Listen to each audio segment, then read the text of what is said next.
Bismillahirrahmanirrahim. Dear students, Assalamu alaikum. Well, beta, how are you all? May Allah bless you all.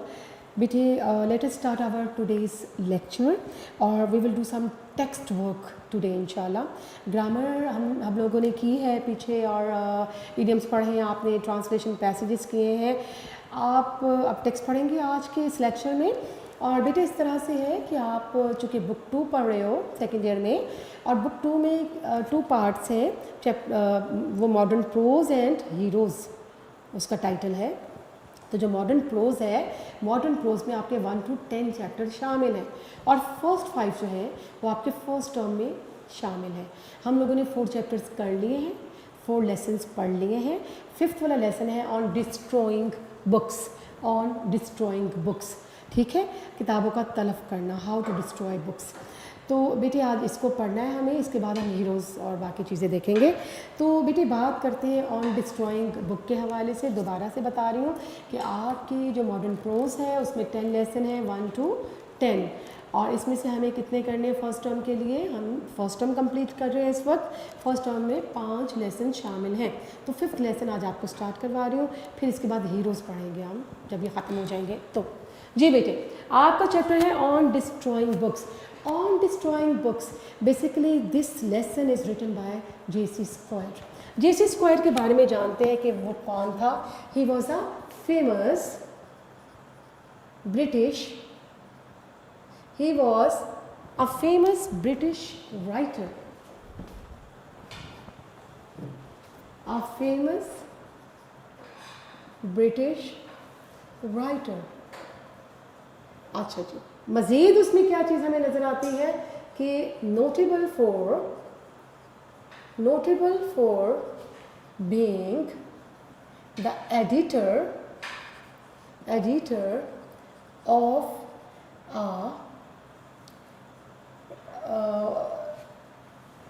notable for the editor of a renowned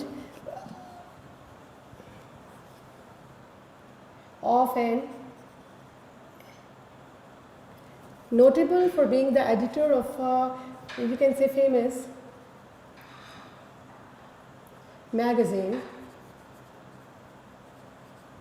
London Mercury. London Mercury during the World Wars. During the World Wars.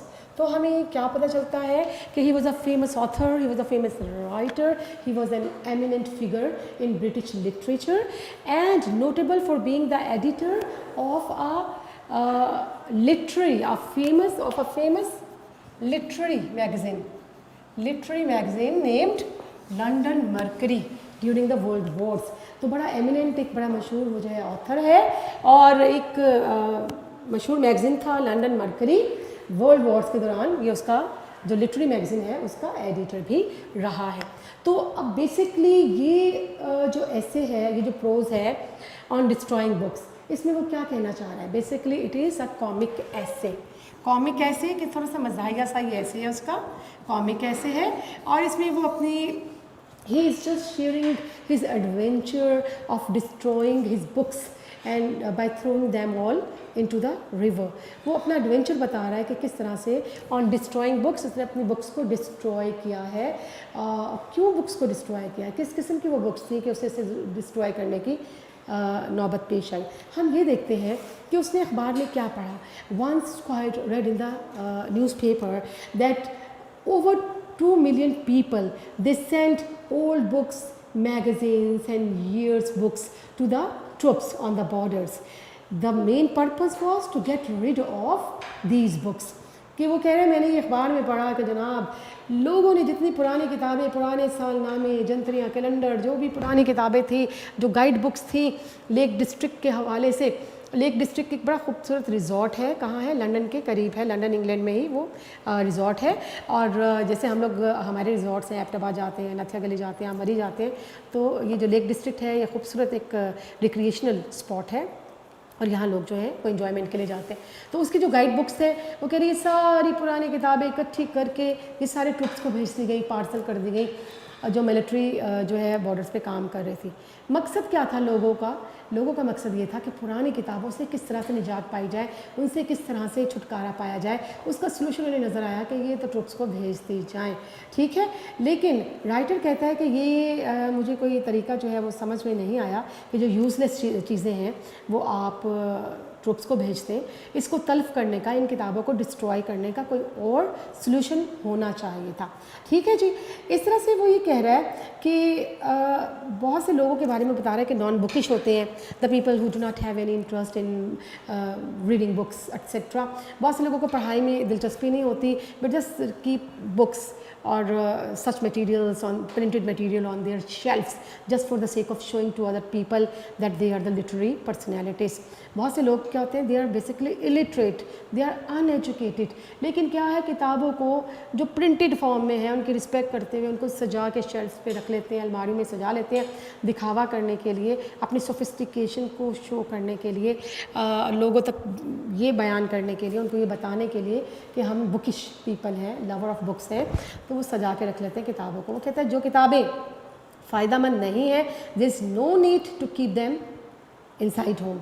जो किताबें आपकी पुरानी हो चुकी हैं और अब वो यूजेज में नहीं है, ओल्ड एडिशंस हैं और उससे कोई बेनिफिट मिलने वाला नहीं, तो उनको ज़ाया करना ही बेहतर रहता है, ठीक है बेटे। और वो कहता है what are the benefits of destroying these books. इन बुक्स को डिस्ट्रॉय करने के बेसिकली बेनिफिट्स आपको क्या मिल सकते हैं। बेनिफिट्स ये है कि you get enough place to have more new editions, ठीक है। आपको एनफ प्लेस मिल जाती है, आपको सफिशेंट एक जगह मिल जाती है कि आप मज़ीद जो नई किताबें हैं, न्यू बुक्स हैं, वो अपने शेल्फ पे रखें और उनको पढ़ें। Number 2, you save your heirs और you save your successors, you save your inheritors from the trouble of sorting them out and storing them, कि आप अपने आने वाली नस्लों को भी इस झंझट से बचा लेते हैं कि जो किताबों को सॉर्ट आउट किया जाए, उनको अरेंज किया जाए, शेल्फ्स के ऊपर जो रखनी है वो रखी जाए, जो नहीं रखनी इसको डिस्ट्रॉय किया जाए। तो ये तकलीफ जो है अपने आने वाली नस्ल को क्यों दी जाए, आप खुद ही इन किताबों को डिस्ट्रॉय करते चले जाएं, which are no more in use, ठीक है, जो कि आपके पास ओल्ड एडिशंस हैं, ओल्ड वॉल्यूम्स हैं। ये चीज़ हमारे साथ शेयर की है। फिर हमें वो क्या कहता है, राइटर अपनी एडवेंचर बता रहा है कि ये बहुत ही मुश्किल काम है किताबों को डिस्ट्रॉय करना, it's not that very easy, ठीक है, ये बहुत आसान काम नहीं है। और वो कह रहे हैं कि चेल्सी क्या है, चेल्सी जो है basically it's a place located near London, London के करीब एक इलाका है चेल्सी। वहाँ एक हेवन किसिंग एक बड़ी हाई बिल्डिंग में, एक फ्लैट में जो आप ऑथर है वो रिहाइश पजीर था और कहता है मेरे पास इसी तरह से बहुत सी पुरानी किताबें एक्यूमुलेट हो गई, जमा हो गई और मेरे पास कोई मसरफ़ नहीं था। मैं नहीं जानता था कि इन जो पोइट्री की किताबें हैं बेशुमार और मुख्तलिफ़ तरह की किताबें मैंने इकट्ठी कर ली हैं, इनको कैसे तल्फ़ किया जाए। मेरा छोटा सा कमरा है, मेरा छोटा सा कुकिंग रेंज है, मैं उनको जला जला के किताबों को ज़ाया भी नहीं कर सकता क्योंकि उसके लिए बहुत बड़ा गैस कुकर चाहिए और मेरा कुकिंग रेंज जो है वो बहरहाल उसमें ये कैपेसिटी नहीं कि वो किताबों को जलाया जा सके। फिर वो कहता है किताबों को एज इट इज़ हम आग में भी नहीं फेंक सकते, वो जलेंगी नहीं, वो ग्रेनाइट की तरह, हार्ड स्टोन की तरह हो जाएंगी, तो लिहाजा लीफ बाय लीफ जलाना जो है वो भी मुमकिन नहीं है, छोटा सा कुकिंग रेंज है, ठीक है। तो ये कहा इसने। फिर वो कहता है कि किताबों को कैसे तल्फ़ किया जाए, क्या मैं ऐसा करूँ कि जिस घर में मैं रहता हूँ, जिस कमरे में मैं रहता हूँ फ्लैट में, वो किताबों को वहीं छोड़ देता हूँ कि वो किराएदार बन जाए इस कमरे की और मैं कहीं और रिहाइश अख्तियार कर लेता हूँ, किताबों को मैं यहीं हवाले कर देता हूँ, ठीक है जनाब। ये सारी चीज़ें उसके जहन में जो है आ रही हैं कि how to get rid of these useless books which are no more in use. ये किताबें जो कि मज़ीद यूज़ में नहीं है, इनको किस तरह से डिस्ट्रॉय किया जाए। तो ultimately he decides to throw और to put them in a sack, in a bag and throw them into a river। बिलाखिर वो डिसाइड करता है कि क्यों ना एक सैक लिया जाए, एक बोरी ली जाए, एक थैला लिया जाए, उसमें किताबों को स्टफिंग की जाए, किताबों की स्टफिंग की जाए और इस बोरी को बांध के जो है दरिया बुर्द कर दिया जाए, दरिया में गर्क कर दिया जाए ताकि किताबें वापस ना लौटें, ठीक है। बड़े मज़ाहिया अंदाज में उसने अपने इस एडवेंचर को बयान किया है and in a very interesting way he describes his midnight adventure of destroying these useless and meaningless books ठीक है जी। तो वो क्या कहता है कि जनाब वो किस तरह से जा रहा है, बड़े अपनी वो एडवेंचर को बड़े खूबसूरत अंदाज में बयान कर रहा है, और हर शख्स उसने वो थैला चूँकि उठाया हुआ है, और हर शख्स जो है उससे वो डर रहा है और सहमा हुआ है कि कहीं मुझ पर शक ना किया जाए कि people might be thinking that I am having some stolen items और गुड्स इन दिस सैक। लोग सोच सकते हैं कि शायद मैंने कहीं से चोरी की है और इस थैली के अंदर चोरी का सामान है, और ये सामान जो है वो मैं चुरा के लाया हूँ और मुझ पर शक की निगाह से या शुबे की निगाह से मुझे देखा जा सकता है।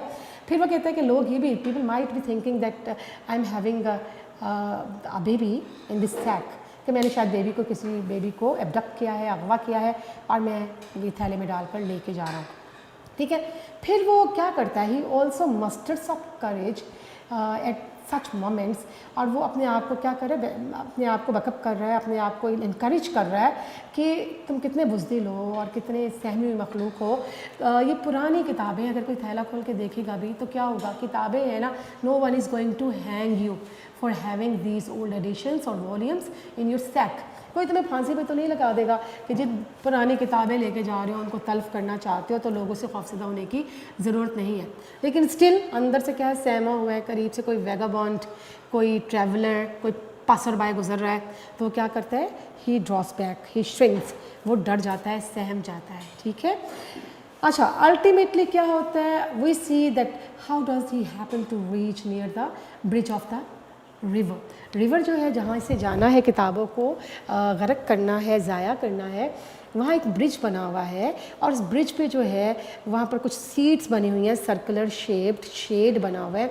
तो वहाँ पर ये स्टूप करता है, वहाँ पर देखता है दरिया में बनने वाले जो स्फूल्स हैं, भंवर हैं, उन्हें बागौर देख रहा है, और बिलाकर हिम्मत करके क्या करता है कि वो he lifts that sack and drops it into the water।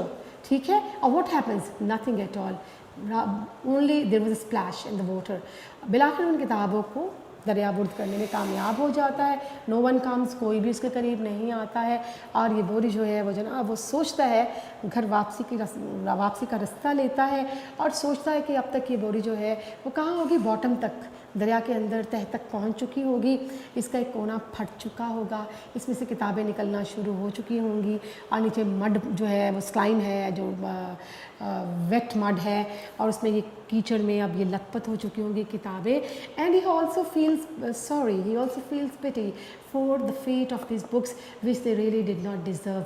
और वो सोचता है कि मैंने ये जो शायरी की किताबें हैं, एंड में उसने कुछ किताबों का जिक्र भी किया है जो उसने इस तरह डुबो दी हैं, और कह रहे ये किताबें इतना बुरा मुस्तकबिल जो है इनका नहीं होना चाहिए थी, इतनी बुरी किस्मत नहीं होनी चाहिए थी, ये डिज़र्व नहीं करती थी, मैंने तो उनको बिल्कुल ही डुबो दिया और दरिया के तह में डाल दिया है।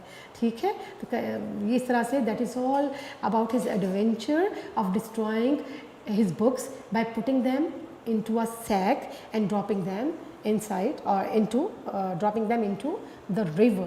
तो ये एंड में क्या है, there is a sad note, एक बड़ा उदास करने वाला एक नोट हमें नज़र आता है कि he feels sorry for the fate of the books which they really did not deserve. कहता है ये डिज़र्व नहीं करती थी, मैंने इनके साथ कुछ ज़्यादा ही बुरा कर दिया। ठीक है बेटे, ये उसके एडवेंचर हम देखते हैं बड़े कॉमिक अंदाज में, बड़े ही कॉमेडी के अंदाज में, और उसके मीनिंग्स जो है साथ साथ मैं आपके साथ शेयर करती रहूँगी। देखते हैं बेटे, it says in the paper कि अखबार में ये कहा गया that over 2 million volumes have been presented to the troops. बेटा प्रेजेंटेड क्या होता है, हम वर्ड्स मीनिंग भी साथ साथ करते हैं। प्रेजेंटेड का मतलब क्या होता है, हैंडेड ओवर, गिवन। ये आपके वर्ड्स मीनिंग का सिलसिला जो है वो शुरू हो गया। तो ये हैं आपके वर्ड्स और ये आपके आ जाएंगे मीनिंग। और ये there was something about the author, इसको मैं अरेज कर देती हूँ और बाकी हम मीनिंग्स की तरफ अब बढ़ते हैं, तवज्जो करते हैं। जी बेटा, प्रेजेंटेड मीन हैंडेड ओवर।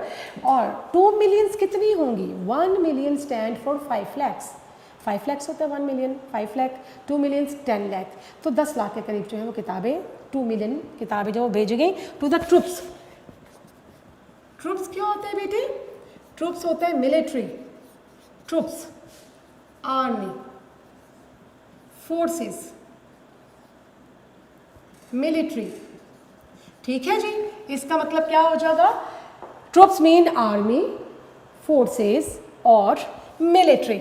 और यहाँ पर लिखा है it says in the newspaper that 2 million volumes. Volumes क्या होता है? वॉल्यूम्स का मतलब बेटे VOLUMES, volume mean books, books किताबें। जी बेटा, 2 million volumes have been presented to the troops. कि अखबार में ये खबर छपी कि जो अफवाज हैं बॉर्डर्स पे मौजूद हैं, अफवाज जो है मिलिट्री जो है उसको तकरीबन 2 मिलियन के करीब 10 लाख के करीब किताबें जो है लोगों ने भेजी हैं बाय द पब्लिक, के लोगों की तरफ से भेजी गई। तो who sent this books to the troops? These books were sent to the troops by the public.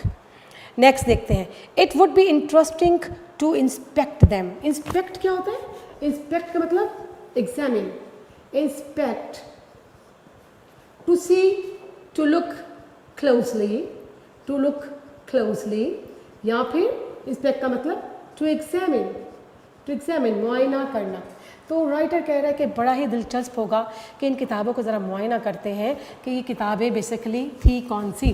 ठीक है जी, inspect means to look closely, या फिर टू लुक क्लोजली, या फिर टू एग्जामिन, मुआयना करना। देखते हैं जी किताबें किस किस्म की थी। Most of them no doubt are quite ordinary and suitable. Ordinary क्या होगा? कॉमन, आम सी। ऑर्डिनरी इट मीन्स कॉमन, आम सी। और सूटेबल क्या होता है? Suitable mean proper, proper, suitable mean proper, appropriate मुनासिब, एप्रोप्रिएट। और कुछ किताबें इनमें से मुनासिब सी भी थी, आम सी किताबें थी ये। ठीक है जी, देखते हैं कि but it was publicly stated. Publicly क्या होता है? In public, words and meaning. जी बेटा, publicly, publicly mean in public, in public, openly, right. Next आपके पास वर्ड आता है, it was publicly stated, stated, stated meaning देख लेते हैं। stated का मानी होता है to express clearly, express, to express clearly। ठीक है जी, इट वॉज पब्लिकली स्टेटेड कि अवामी सतह पर ये बात बयान की गई। The such as magazines 20 years old, इसमें 20 साल पुराने मैगजीन्स इंक्लूडेड थे, शामिल थे। Guides to the lake district, guide books होती हैं जब हम किसी रिजॉर्ट पे जाते हैं, हमें गाइड बुक्स मिलती हैं ताकि वहाँ का तमाम जो है वो डिटेल, हमें वहाँ डिटेल के बारे में पता चल जाए। तो लेक डिस्ट्रिक्ट आपको बताया कि ये इंग्लैंड में ही एक रिज़ॉर्ट है, एक जगह है, और एक माउंटेन एरिया है, हिली एरिया है, और लोग यहाँ पर they just go over there for the sake of enjoyment और फॉर रिक्रिएशनल पर्पसेस। लोग वहाँ पर जाते हैं रिक्रिएशनल पर्पसेस के लिए। तो जो ये किताबें थी उनमें एक तो ओल्ड मैगजीन्स थे, फिर इसमें guide to the lake district, जो लेक डिस्ट्रिक्ट है वहाँ की जो गाइड्स थी और वहाँ की जो रहनुमा कुतुब थी वो शामिल थी। And back number of Whitaker's almanac, Whitaker's एल्मेनिक,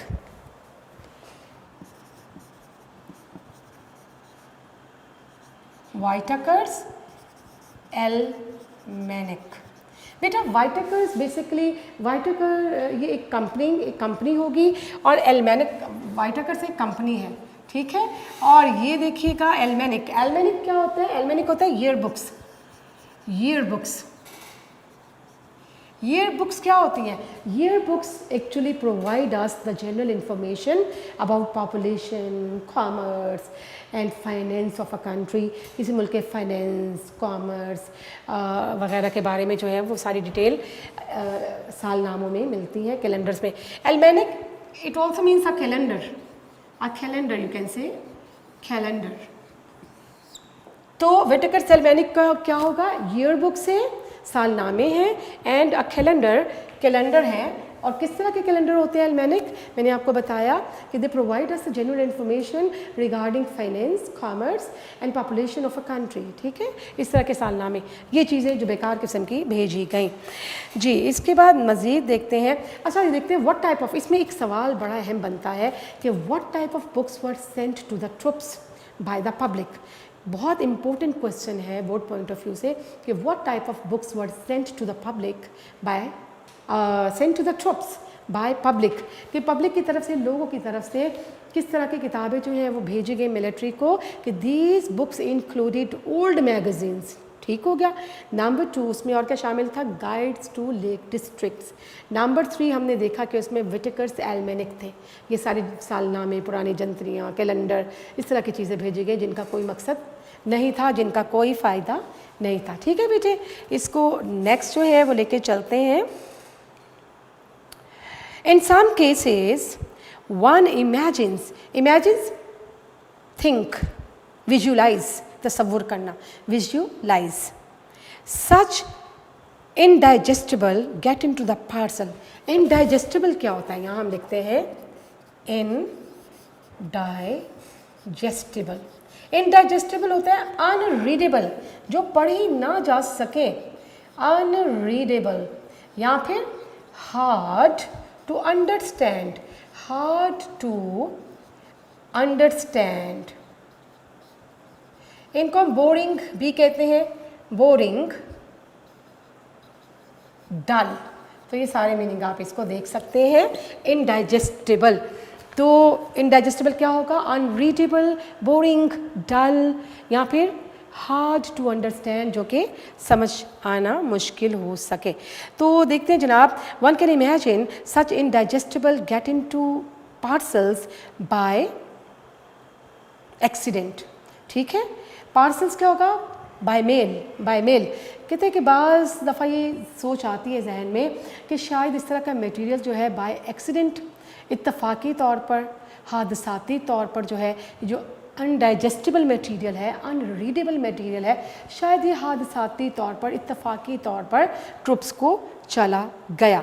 but it is likely, likely, possibly, likely mean possibly, POSSIBLY, लेकिन ये मुमकिन है that there are those who jump at the opportunity, jump at to avail.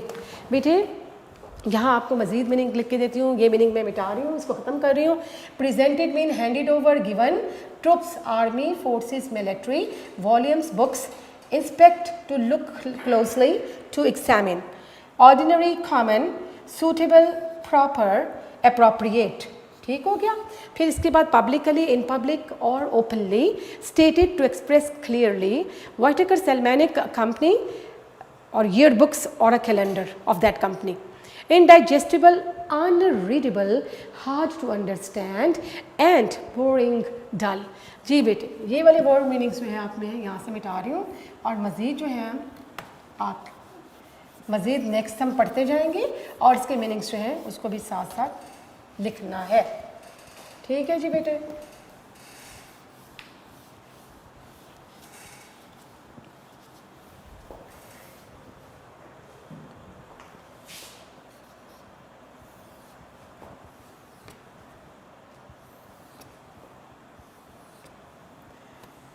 जी, आपके पास अब जो है मज़ीद जो टेक्स्ट पढ़ेंगे उसमें जो वर्ड मीनिंग होंगे वो आपके साथ में शेयर कर लेती हूँ। जी, नेक्स्ट लाइन आप देखते हैं कि इसमें क्या है। But it is likely, likely का मतलब मैं यहाँ लिख देती हूँ, लाइकली का मतलब पॉसिबली, इम्कान होना, possibly. Jump at means to avail, to avail, फ़ायदा उठाना। और अपॉर्चुनिटी क्या होगा? अपॉर्चुनिटी क्या होगा? चांस, मौका, चांस। ठीक है जी, देखते हैं कि इसमें क्या हमें बताया जा रहा है कि but it is likely that there are those who jump at the opportunity of getting rid of books they do not want. They got an opportunity of getting rid of the books they do not want to read. Get rid of क्या होता है? To escape. Get rid rid of, it means to escape. क्या था कि most of the people they wanted to avail the opportunity of getting rid of these books. लेकिन देखें, दो चीज़ें समझ में आती हैं कि perhaps those books were sent by accident to the troops, कि शायद हादसाती तौर पर किताबें चले गई वो ट्रुप्स के पास. लेकिन क्या है, another chance was that the people wanted to get the opportunity of getting rid of their useless material. So that is why they sent deliberately these books, intentionally they sent these books to the troops on borders. तो दूसरी चीज़ ये थी कि बहुत से लोगों ने सोचा कि किताबों से निजात हासिल करने का सबसे अच्छा तरीका क्या है कि ट्रुप्स को भेज दो, इनसे छुटकारा पा लिया जाए. ठीक है जी, ये राइटर अपनी राय दे रहा है कि बहुत से लोगों ने इस मौके का फ़ायदा उठाया कि जी किताबों से निजात पाई जाए. किस तरह से? By sending them to the troops the books which were of no use for them. Next देखते हैं बेटा, why have they kept them if they do not want them. तो वो ऐसी किताबों को घर में क्यों रखते जिनकी उन्हें ज़रूरत नहीं थी, जो उन्हें नहीं चाहिए थी. तो that was one of the reason of sending these books to the military. But most people specially non bookish कौन होते हैं? The people who are not interested in reading. ठीक है, they are not bookish people, they are not interested in reading at all. जो किताबों से रग़बत नहीं रखते, आर वेरी रिलक्टेंट. रिलक्टेंट क्या होता है बेटा? Reluctant mean hesitant. हेजिटेंट क्या होता है? अनविलिंग, राज़ी ना होना, किसी चीज़ के लिए राज़ी ना होना, अनविलिंग होना, हिचकिचाना. तो इसमें बड़ी एक मज़े की चीज़ आपको उन्होंने बताई है कि non bookish are very reluctant to throw away anything that looks like a book. कि जो नॉन बुकिश पीपल होते हैं, जिन्हें किताबों से रग़बत नहीं होती, लेकिन बाज़ दफ़ा क्या होते हैं कि कोई चीज़ जो उन्हें बुक लाइक नज़र आती है ना, बुक की तरह की तहरीरी शक्ल में, छपी हुई किताब की शक्ल में नज़र आती है, तो वो क्या करते हैं, वो इसको सजा के रख लेते हैं अपने पास. हालांकि उसका मकसद कुछ भी नहीं होता, सिर्फ they want to make show off their learning, their scholarly aptitude nature. वो अपनी आलिमाना जो है धाक बिठाना चाहते हैं, दूसरों पर दिखाना चाहते हैं कि हम अदबी शख्सियात हैं, तो वो सजा के रख लेते हैं यूजलेस मटेरियल को. इट इज़ मोस्ट इंटरेस्टिंग जी सॉरी, ये है like a book in the most illiterate houses. Illiterate क्या होगा? अनएजुकेटेड. तो ये कैसा होता है? ये किन घरानों में ऐसा किया जाता है? जो अनएजुकेटेड होते हैं, जो इलिटरेट होते हैं. That one knows every worthless volume. Worthless क्या होता है? Worthless mean valueless. Worthless it means valueless, insignificant गैर अहम. और वॉल्यूम क्या होता है? वॉल्यूम मीन वॉल्यूम्स, बुक्स को वॉल्यूम्स कहा जाता है. ठीक है बेटा. And yes, every volume that is bought finds its way to shelf and stays there. क्या है कि हर नॉन बुकिश घराने में, इलिटरेट घरानों में बाज़ दफ़ा ऐसा भी होता है कि वो किताबों को, जो भी बुक लाइक चीज़ नज़र आती है प्रिंटेड फॉर्म में, जो भी वॉल्यूम्स नज़र आते हैं, जो वर्थलेस चीज़ भी है लिखी हुई तहरीरी शक्ल में, उसको लाते हैं और उसको अपने शेल्फ्स के ऊपर सजा देते हैं. ठीक हो गया बेटा. और शेल्फ्स पे they stay on shelves for years, और सालों साल तक ये किताबें उन शेल्फ्स पे रखी रहती हैं. जी बेटा, नेक्स्ट देखते हैं. In reality it is merely absurd. Merely क्या होगा? Only. Merely mean only. Absurd simply only. और एब्सर्ड क्या होता है? रिडिकुलस, मज़े का खेज. Ridiculous, RIDICULOUS. इसको हम फुलिश भी कह सकते हैं. Ridiculous, foolish. Meaningless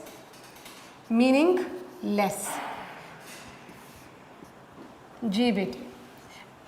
absurd mean ridiculous, foolish and meaningless. जी यहाँ हमें बताया जा रहा है इट इज़ एब्सोल्युटली और मियरली एब्सर्ड. ये बात बड़ी मज़े का खेज लगती है कि सिर्फ प्रिंटेड होने के सबब किताबों को प्रिंट होने के सबब सजा के रख लिया जाए. To keep rubbish merely. Rubbish mean waste material. Waste material, merely because it is printed, कि उस रबिश को, उस वेस्ट मटेरियल को प्रिंटेड होने की वजह से हम सजा लें। Rubbish mean litter, LITTER, litter क्या होता है? Rubbish, waste material, waste material. कहते हैं बड़ा ही एब्सर्ड, बड़ी अहमकाना बात है कि कोई किताब सिर्फ इसी वजह से सजा के रख ली जाए कि जी ये किताब है, तहरीरी शक्ल में कुछ लिखा हुआ है, इसको ज़ाया ना किया जाए। ठीक है जी। It is positively a public duty to destroy it. Positively क्या होगा? Certainly, positively, positively, certainly, definitely, कि यकीनी तौर पर it is public, it is the duty of the public, it is the duty of the people to get them destroyed, कि ऐसे material को which is useless, which is futile, which is going to give no advantage to anybody, the people should destroy them at once. ठीक है। और इसके substitute के तौर पे क्या आना चाहिए? नई किताबें ले आना चाहिए। जी बेटा, नेक्स्ट देखते हैं। Destruction not merely makes more room for new. तो हमें बताया जा रहा है कि what are the benefits of destroying your books, कि destruction not only make more room for new books, ना सिर्फ ये कि नई किताबों के लिए जगह बनती है शेल्फ पे, बल्कि but saves one's heirs. Heirs कौन होते हैं? HEIRS। हेयर्स होते हैं इनहेरिटर्स, वारिस, इनहेरिटर्स, अगली नस्लें। सक्सेसर भी कह सकते हैं, SUCCESSORS, सक्सेसर। इससे क्या होता है कि जो आपके इनहेरिटर्स हैं, आपके जो सक्सेसर्स हैं, आपके जो कमिंग जनरेशन्स हैं, वो भी जहमत से बच जाती हैं। The trouble of sorting out the rubbish और storing. Sorting out is something different and storing is something different. Sort out क्या होता है देखते हैं। Sort out mean classify, classify, या फिर to arrange in groups according to size and quality, according to size and quality। तो हम किसका मीनिंग लिख रहे हैं यहाँ पर बेटे? वर्ड है sort out. Sort out mean classification, to classify, हम टू क्लासीफाई भी लिख सकते हैं, या फिर to arrange in groups according to size and quality, to arrange in groups according to size and quality। sort out था। और एक और वर्ड है storing। storing क्या होता है? store करना किसे कहते हैं? store करना होता है किसी चीज़ को preserve करना, किसी चीज़ को save करना, ठीक है, protect करना। तो storing होगा saving। ठीक है जी बेटे। सॉर्ट आउट का मतलब to classify, to arrange in groups according to size and quality, and storing means saving, preserving. ठीक है जी।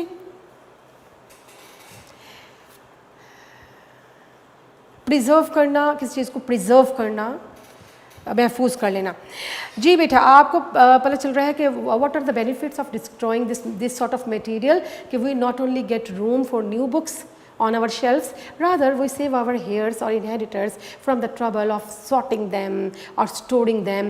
हमारे पास एक तो इन पुरानी किताबों को तल्फ करने से शेल्फ पर नई कारामद किताबों के लिए जगह बन जाती है।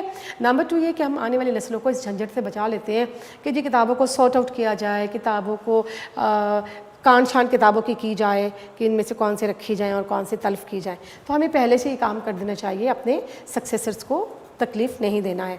जी बेटा, नेक्स्ट देखते हैं। But it is not always easy to destroy books. लेकिन हमेशा it's not that easy to destroy such sort of material, कि ऐसी किताबों को तल्फ करना आसान काम नहीं है। They may not have as many lives as a cat, but they certainly die hard. Die hard का मतलब to be destroyed with difficulty. तो कहा गया है कि अगरचा हम ये नहीं कह सकते कि ये जैसे बिल्लियों के बारे में मशहूर होता है कि बिल्लियाँ जो है एक नस्ल के बाद दूसरी, दूसरी के बाद तीसरी बहुत तेज़ी से जो है वो आती हैं, सामने आती हैं। तो कहते हैं कि they may not be having many lives as cats. Cats की तरह तो नहीं है, किताबें जो है जन्म लेती रहेंगी, इनकी नस्लें आगे आती रहेंगी। लेकिन it is the fact that these books die hard. इन किताबों को डिस्ट्रॉय करना die hard, this can not be destroyed easily. इनको डिस्ट्रॉय करना बहुत मुश्किल काम है। And it is sometimes difficult to find a scaffold for them. Scaffold क्या होता है बेटा? स्कैफल्ड यहाँ लिख लेते हैं। स्कैफल्ड क्या होता है? स्कैफल्ड कहा जाता है गैलोज। गैलोज क्या होता है? फांसी का फंदा। A frame to hang criminals. A frame to hang criminals. Criminals को हैंग करने के लिए एक फंदा, स्कैफल्ड। तो कह रहे हैं ये भी काम बड़ा मुश्किल है, तो गेट अ गैलोज और अ स्कैफल्ड फॉर दिस बुक्स, कि इन किताबों को फांसी भी नहीं दी जा सकती। ठीक है जनाब। तो this difficulty once brought me almost within the shadow of rope. Shadow of rope, shadow of rope क्या होता है? The fear of being hanged, fear of being hanged. मैं यहाँ लिख देती हूँ।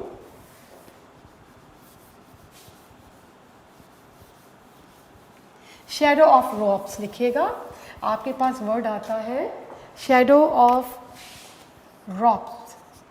शेडो ऑफ रॉप्स इसका मतलब क्या होगा? A fear of being hanged, यानी फांसी चढ़ा देने का खौफ। कहते हैं ये एक दफ़ा मुझे भी ऐसी मुश्किल का सामना करना पड़ा और यूँ महसूस होता था कि जैसे मैं फांसी के फंदे तक पहुँच गया हूँ। I was living in a small and as Shakespeare would say heaven kissing flat in Chelsea. Heaven kissing क्या होता है बेटा? Heaven kissing होता है हाई बिल्डिंग्स, बुलंद इमारत। High buildings, the buildings kissing the sky. The building kissing or touching, you can say the buildings touching the sky. The buildings touching the sky, आसमान को छूती हुई इमारतें। कहते हैं कि एक दफ़ा ऐसी ही मुश्किल मुझे पेश आई। मैं कहाँ रहता था? चेल्सी। और चेल्सी क्या है? Chelsea is located near London. London के करीब एक इलाका है और लंदन के करीब जो इलाका है वहाँ पर एक बहुत बड़ी इमारत में एक बुलंद फ्लैट के अंदर चेल्सी के मकाम पर मैं रहता था और ये हेवन किसिंग बिल्डिंग्स थी। शेक्सपियर ने ऐसे ही इमारत का जिक्र जो है स्ट्रक्चर्स का अपने ड्रामास में भी किया है। And books of inferior minor words gradually accumulated there. Minor क्या होगा बेटा? यहाँ पर हमारे पास इन्फीरियर और माइनर दो वर्ड आए हैं, इन्फीरियर एंड माइनर। इन्फीरियर होगा चीप और माइनर होगा ऑर्डिनरी, आम किस्म की, घटिया किस्म की, फजूल, मीनिंगलेस बुक्स। ठीक है। एक्यूमुलेटेड देखते हैं। एक्यूमुलेटेड होता है गैदर्ड, इकट्ठी हो जाना। Accumulated it means gathered, heaped, इकट्ठी हो जाना। तो क्या है? वो कह रहे हैं मेरे फ्लैट में मेरे पास बहुत सी पोइट्री की आम सी अदना सी किताबें जो हैं एक्यूमुलेट हो गई, इकट्ठी हो गई। And at last I was faced with alternative. Alternative क्या होगा? Replacement choice of either evicting the books और एल्स आइदर ऑफ। ऑल्टरनेटिव का मैं पहले आपको लिख देती हूँ। Alternative mean replacement. तो मेरे पास क्या एक मुतबादिल सूरत हाल बची? इतनी किताबें इकट्ठी हो गई, घटिया और आम किस्म की, अदना किस्म की, मामूली किस्म की, कि मैंने ये सोचा कि इसका कोई मुतबादिल जो है वो तलाश किया जाए। और किस तरह से मुतबादिल क्या था? Of either evicting the books. Evict क्या होता है? एविक्ट होता है expelling from house. Expelling from house क्या होता है? घर से निकाल देना। तो मेरे पास क्या जनाब सोल्यूशन था कि या तो इन किताबों को एविक्ट किया जाए, एक्सपेल किया जाए, थ्रो आउट ऑफ होम, इनको घर से बाहर फेंक दिया जाए किताबों को। ठीक है। और else living them in soul. Soul क्या होगा? लोनली, ऑल अलोन, तन्हा, या इन किताबों को तन्हा यहीं छोड़ देता हूँ। Undisturbed tenancy. टेनेंसी क्या होता है? रेजिडेंस। बेटा टेनेंसी का मीनिंग लिखेगा। टेनेंसी मीन रेजिडेंसी, या ये रिहाइश का जो है जी बेटा टेनेंसी होगा रेजिडेंसी। रेजिडेंस भी लिख सकते हैं, रेजिडेंसी एक ही चीज़ हो जाएगा। यहाँ उसने कहा कि इनको ऑल अलोन यहाँ पर रिहाइश दे दी जाए इन किताबों को। And taking rooms elsewhere for my self. और मैं कहीं और जाकर अपने लिए कोई कमरा किराए पर ले लेता हूँ. I myself would rather like to take a room for me somewhere else. ठीक है. तो now no one would have bought this books, क्योंकि इन किताबों को कोई ख़रीदता तो है ही नहीं. ठीक है बेटे, ये आपके पास ये टाइम इज़ ओवर. हम इंशाल्लाह यहीं से कंटिन्यू रखेंगे इस लेसन को. और before I leave there is a short message of the day, and the message is बेटा share your skills with other people in your surrounding. It will change not only your life but the life of the people who are connected with you. And education is the only tool through which you can change or conquer this world. Thank you very much, bete. Take care.